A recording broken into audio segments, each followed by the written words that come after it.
discuss chapter Light, Reflection and Refraction of class 10 Science. So, we are aware of the word light, lights on, lights off. Whenever the lights is on, we are able to see different variety of objects, and when the light is off or when we are in a dark room, we are not able to see any object. So, how we can see the object? We can see the object only in the presence of light. In the daytime, light from the sunlight, or we can say sunlight, helps us in viewing, in seeing all the objects.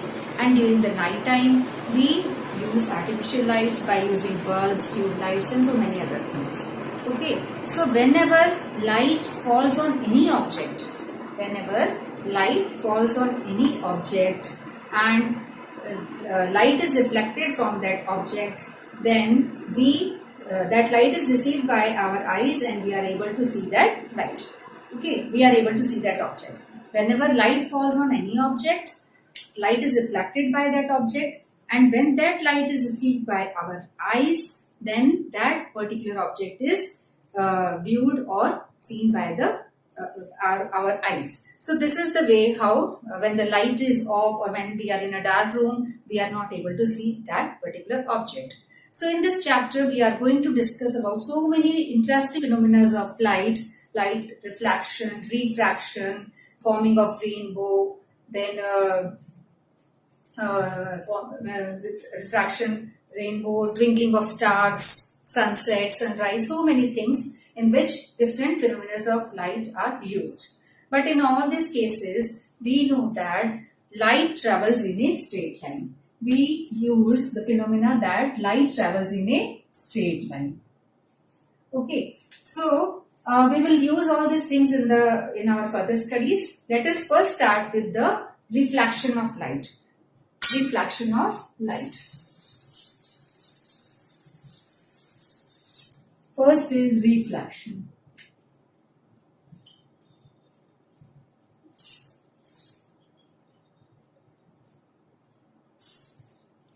So let us discuss the laws of reflection, what we have studied in lower classes also.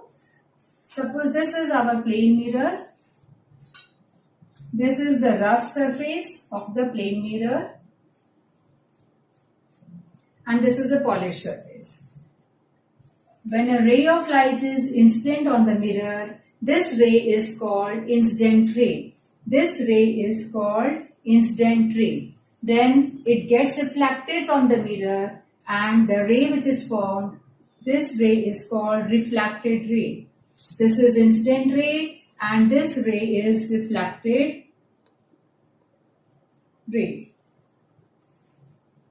Okay, and when we draw a normal from the point of incidence, this is our point of incidence. When we draw a normal perpendicular to this plane of mirror, this is our normal. Then this angle of incidence I is equal to angle of reflection. This is angle of reflection. This is angle of incidence and this is angle of reflection. If we name it like A, O, B. Suppose this is P. Then we can say that angle formed between AOP is angle of incidence, which is equal to BOP. So the first law of reflection, the first law states that angle of incidence is equal to angle of reflection. This is our incident ray AO and this is our reflected ray OB. Angle of incidence is equal to angle of reflection. This is the first law of reflection. Second law states that incident ray, reflected ray and normal at the point of incidence, they all lie in the same plane. Okay, I am repeating it. Incident ray, reflected ray and normal at the point of incidence, they all lie in the same plane. These are the two laws of reflection which we have done in the lower classes also. We are just revising it. Okay, now let us consider the properties of the image formed by a plane mirror. Properties of the image formed by a The properties of the image formed by a plane mirror are: the image formed will be of same size as the size of the object.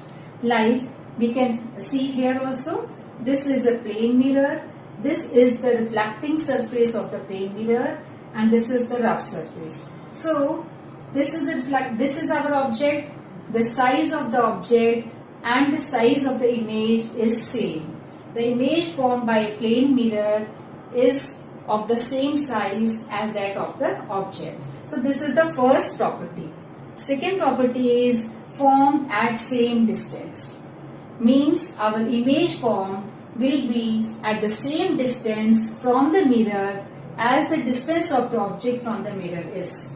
Or we can say the distance of the object from the mirror. Means this is the object, this is mirror. So distance of the object from the mirror is this, and distance of the image from the mirror is this. So this distance will remain same in the case of a plane mirror.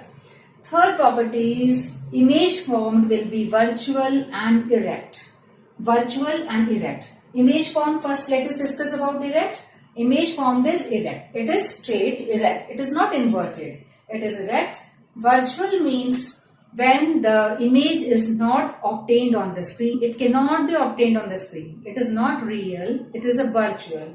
So we all, when we look in the mirrors, we all see mirror, then we see our virtual and erect images. Those images were not inverted. They are virtual and erect because they cannot be obtained on a screen. So this image is also virtual and erect.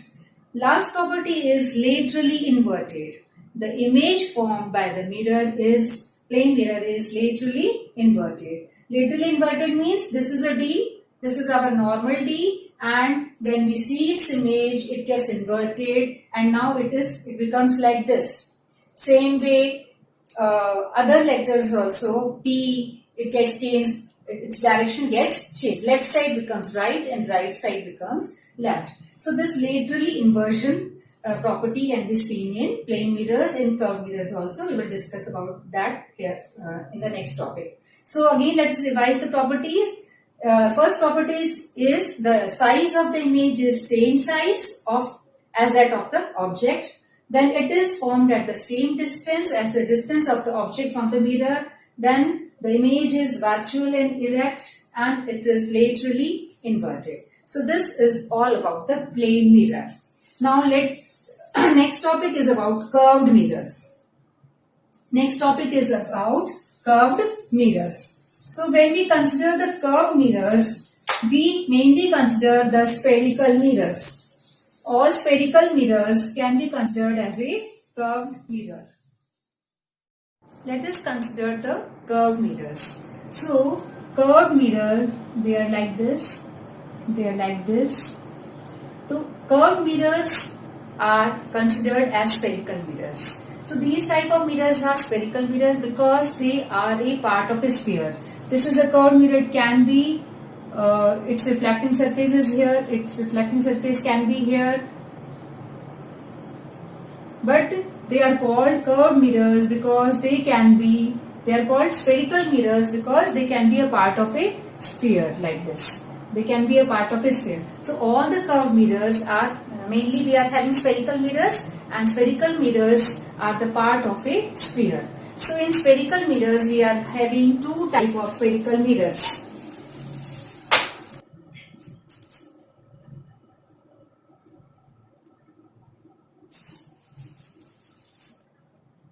Spherical mirrors. We are having two types of spherical mirrors. First is concave mirror and another is convex mirror. Concave mirror and convex mirror. Let us first do an activity for showing the concave and convex mirror. We can compare the concave and convex mirror with the spoon. We can have a shiny spoon. I am having two spoons here, big and small. When we take the inner side, when we consider the inner side of a spoon, this part can be compared with a spherical concave mirror. Inner part of the spoon can be compared with a concave spherical mirror. Or when we consider this part as a reflecting surface, when we consider this outside part, outside bulging part as a reflecting surface, then this can be considered as a convex mirror. This can be considered as a convex mirror. So when we look from this side, inner side of the spoon, our image, I can see my image, and same way you can also see your image from this. The image will be real and inverted. I can see my inverted image. So same way, the image formed by the concave mirrors are real and inverted. But if we look from this side, if this is the reflecting part, this is a convex mirror, this is a convex mirror, and the image is virtual and erect. Image formed by this part of the mirror is virtual and erect. So let me show this here also. This is a concave mirror. When we see from the inner side of the spoon, this is a concave mirror. This is the rough surface, outer part, and this inner part is the reflecting surface. And when we consider this as a reflecting surface, outer bulging part, or we can compare it with the outer part of a spoon, when we consider this as a reflecting surface, inner side is a rough surface, then this is a convex, and this is a concave mirror, and both are spherical mirrors. They both are spherical mirror. This is concave mirror, this is convex mirror. When inner part is a reflecting surface, this is a concave. When outer part is a reflecting surface, this is a convex. This is the inner. This can be compared with the inner part of a spoon. This can be compared with the outer part of a spoon. Okay. Now let us consider let us discuss some important terms related with the spherical mirrors. So for these important terms related with the spherical mirrors.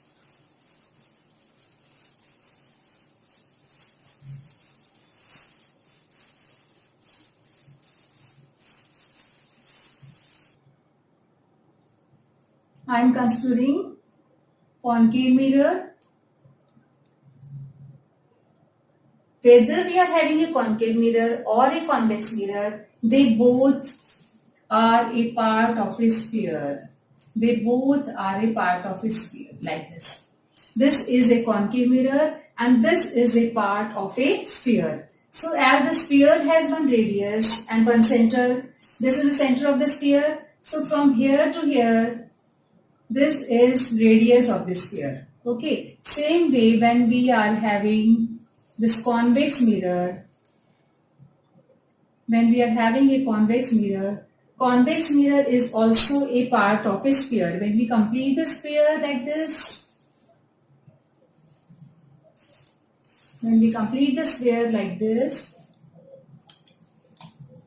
this sphere will also have one center and it will also have this radius. The same way in the case of concave and convex mirrors, we are having a radius and this we are having the center, and this center is called center of curvature. This center is called center of curvature, and the distance from this to this, from center to this, is called radius of curvature, because this is the radius of a sphere. Same way, this is the center and this is the radius of a sphere. But here we consider this as a center of curvature for the mirrors. Same way, center of curvature for the mirrors. So the important thing what you have to consider here is, in case of a concave mirror, your center of curvature is in front of the mirror. But in case of a convex mirror, the center of curvature is at the back side of the mirror. Okay, because this is the reflecting surface. This part is the reflecting surface of a convex mirror. But here, this is the reflecting surface of a concave mirror. Okay, this is concave and this is convex. So here the radius and center of curvature is in front. Here the radius and center of curvature is at the back side of the mirror. So let us consider other things also, other terms related to the spherical mirrors. This is our concave mirror. So this point, middle point, this middle point is called pole. This is called pole of the mirror. Okay, this middle point of the spherical surface of a mirror is called the pole. This is called pole. And as just I have explained you, the center of the sphere, or we can say center of curvature. So it is here, center of curvature. This is the center of curvature of a concave mirror. Okay, and just half of this is focus. Half of this is the focus of the concave mirror. This is pole. This imaginary axis or imaginary line passing through the pole and center of curvature is called principal axis. This imaginary line passing through the pole and center of curvature is called principal axis. Okay, so this is center of curvature, and this distance CP, this is radius. This is the radius of the sphere, or we can say this is the radius of here, the concave mirror, radius of the concave mirror or radius of curvature. It is called radius of curvature. This is center of curvature, this is radius of curvature, and this is focal length, FP. FP is focal length. FP is focal length, and FP is half of CP. Our FP is, CP is radius of curvature. So radius जो है, this is 2 times F, or we can say FP here is half of CP. Then another thing is this, suppose this is M and this is N. This diameter of the spherical part of the mirror, this diameter of the spherical part of the mirror is called, this is called aperture.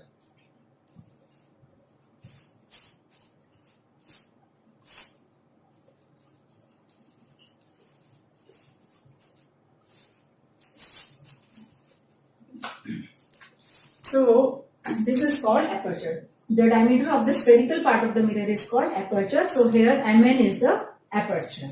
Mn can be called as aperture. So these are the main terms which are related with the spherical mirrors, and we will be considering all these terms when we draw ray diagrams. Another important experiment what you have to do for finding the focus. I have told you this is the focus, but how we can find the focus? For this you have to do an experiment in which you have to take a concave mirror. You have to take a concave mirror and you have to keep the mirror under the sun.